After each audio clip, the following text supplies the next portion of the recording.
মাধ্যমিকের result out হয়েছে আজকে। বিভিন্ন ছাত্রছাত্রী যারা প্রথম 10-এ জায়গা করে নিয়েছেন তাদের অভিজ্ঞতা শোনালাম, কিন্তু রেজাল্ট আউটের দিনও উঠেছে প্রশ্ন, বিতর্কিত চাকরিহারা শিক্ষকরা কি খাতা দেখেছিলেন? যদি তারা খাতা দেখে থাকেন তাহলে কি সঠিক মূল্যায়ন হলো? উত্তর দিতে পারলেন কি মধ্যশিক্ষা পর্ষদের সভাপতি? এই সমস্ত বিষয় নিয়ে আমরা উত্তর খুঁজবো।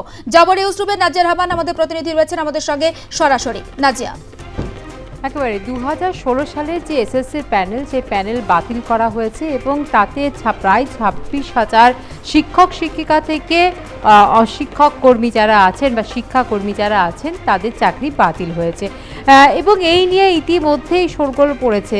আজকে মাধ্যমিকের ফল প্রকাশ হয়েছে এবং সেখানে যারা খাতা দেখেছেন তাদের মধ্যে কি সেই বিতর্কিত শিক্ষকরা আছেন, অর্থাৎ এই যে প্রায় 26,000 শিক্ষক শিক্ষিকা এবং শিক্ষাকর্মী, তার মধ্যে প্রায় 5,300 মতো হচ্ছেন অযোগ্য বা বিতর্কিত বলা হচ্ছে তাদের চাকরিটাকে ঘিরে, এবং এই বিষয়টি এখন প্রশ্ন হয়ে উঠেছে। কারণ মাধ্যমিক পরীক্ষা হয়েছে 2রা ফেব্রুয়ারি থেকে 12ই ফেব্রুয়ারি পর্যন্ত, তারপর খাতা দেখা শুরু হয়েছে।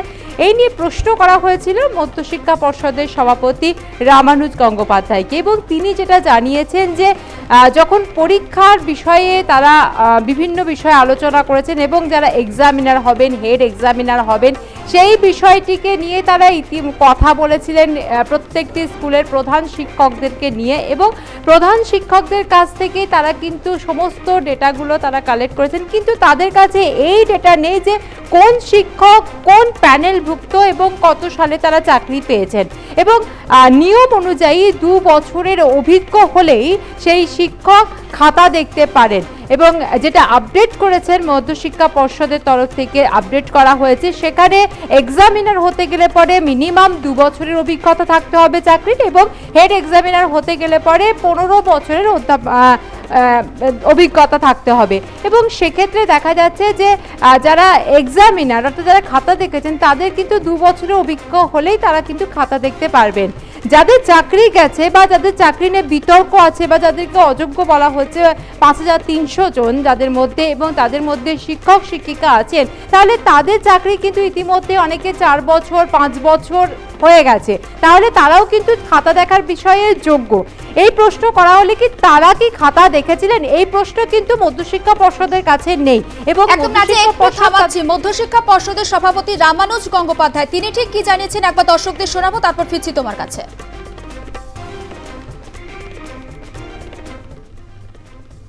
এক্ষেত্রে আপনাদেরকে যেটা জানানো দরকার, আমার মনে হয় আপনারা জানেন, তবু আমি বলছি বিশেষ পরিস্থিতি যেহেতু, যে দেখুন 26,000-কে ডিভিশন বেঞ্চ মনে করেছে 26,000 টিচারকে বা 26,000 যারা রিক্রুটেড হয়েছিল তারা বাদ যাবে।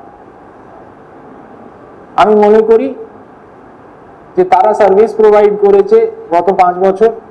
আমি এখানে 22 সালে এসেছি। আমি যে সিস্টেম ইনহেরিট করেছি সেই সিস্টেমে আমাদের এক্সামিনার, হেড এক্সামিনার, এই লিস্টগুলো যখন তৈরি হয় আমরা স্কুলের কাছ থেকে চাই, স্কুল আমাদেরকে প্রোভাইড করে। আমাদের মিনিমাম যেটা বেঞ্চমার্ক থাকে যে কনফার্ম টিচার মানে অ্যাটলিস্ট 2 বছর সার্ভিস করেছে তারা এক্সামিনার হতে পারে, এবং 15 বছর সার্ভিস করেছে তারা হেড এক্সামিনার হতে পারে। তো এক্ষেত্রে আমরা কোনো পার্টিকুলার ইয়ার অফ রিক্রুটমেন্ট ইত্যাদি দেখে আমরা হেড এক্সামিনার করি না, বা কোনো টিচারের সেইভাবে সার্ভিস কন্ডিশনে লেখাও থাকে না, আমরা জানিও না। সো যখন আমরা নিয়েছি তখন সেগুলো স্কুলের কাছ থেকে নেওয়া হয়েছে। আপনারাই রিপোর্ট করেছিলেন নিশ্চয়ই মনে আছে যে আমরা কিন্তু আপডেট করেছি আমাদের examiner list, head examiner list. কারণ এরকম অনেক সময় হয় যে অনেক টিচার হয়তো খাতা দেখার সুযোগ পাচ্ছেন না, চাইছেন, তো সেই জন্য আমরা আপডেটও করেছি। সো সেই কনটেক্সটে যেটা বলতে পারি সেটা হচ্ছে যে এইগুলো বেস্ট আপনাদের উত্তর দিতে পারেন HOI-রা, বিকজ তারাই আমাদেরকে প্রোভাইড করেছেন। সো আমি এক্স্যাক্টলি বলতে পারবো না আপনার প্রশ্নের উত্তর, এক্স্যাক্ট ফিগার্স বা এক্স্যাক্ট কোনো ডেটা আমার কাছে নেই। মধ্যশিক্ষা পর্ষদের সভাপতি রামানুজ গঙ্গোপাধ্যায়ের বক্তব্য আপনাদের সামনে আমরা তুলে ধরলাম। আমি আবারও যাব নিউজরুমে। নাজিয়া রহমান রয়েছেন আমাদের সঙ্গে সেখান থেকে সরাসরি। নাজিয়া, তোমাকে থামিয়েছিলাম যেমনটা বলছিলেন।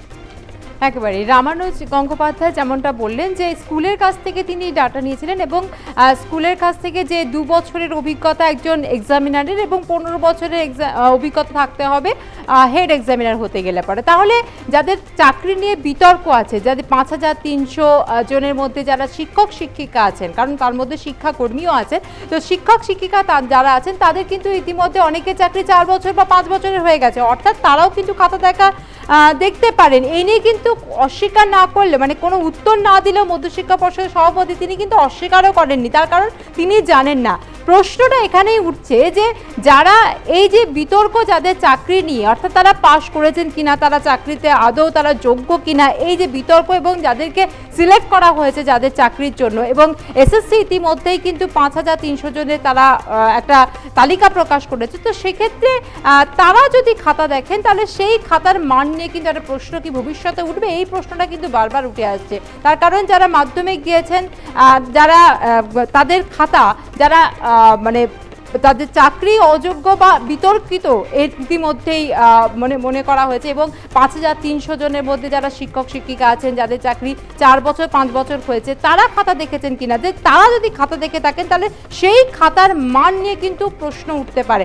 যদিও এই বিষয়ে কোনো রকম কোনো উত্তর দেননি মধ্যশিক্ষা পর্ষদের সভাপতি, তিনি শুধু জানিয়েছেন যে তারা খাতা দেখেছেন কিনা তার কাছে কোনো রকম কিন্তু সে বিষয়ে কোনো আপডেট নেই, তিনি এই বিষয়টি জানেন না, তার কারণ স্কুলের কাছ থেকে তিনি সবকিছু তথ্য নিয়েছিলেন এবং স্কুল কিন্তু সেটা জানায়নি যে কোন প্যানেলে কোন শিক্ষক কবে চাকরি পেয়েছেন, এই ডাটা কিন্তু নেই মধ্যশিক্ষা পর্ষদের কাছে, এবং কোন শিক্ষক যে সে এই 2016 সালের প্যানেলভুক্ত কিনা বা তার চাকরিটা বিতর্কিত কিনা, এই বিষয়টিও তাদের কাছে কিন্তু অজানা। আর যখন খাতা দেখা হয়েছিল বা যখন এই পরীক্ষা হয়েছিল, যখন এই সমস্ত বিষয় নিয়ে আলোচনা হয়েছিল, তখন কিন্তু এই যে সামনে যে রায়টা কিছুদিন আগে সম্প্রতি যে রায়টা প্রকাশ হয়েছে এবং হাইকোর্টের তরফ থেকে যে রায়টা দেওয়া হয়েছে 2016 সালের প্যানেল, একটু সঙ্গে থাকো, আবারও ফিরবো তোমার কাছে। এই মুহূর্তে আমাদের সঙ্গে টেলিফোন লাইনে রয়েছেন শিক্ষাবিদ পবিত্র সরকার। পবিত্রবাবু, স্বাগত আপনাকে আর প্লাস নিউজে।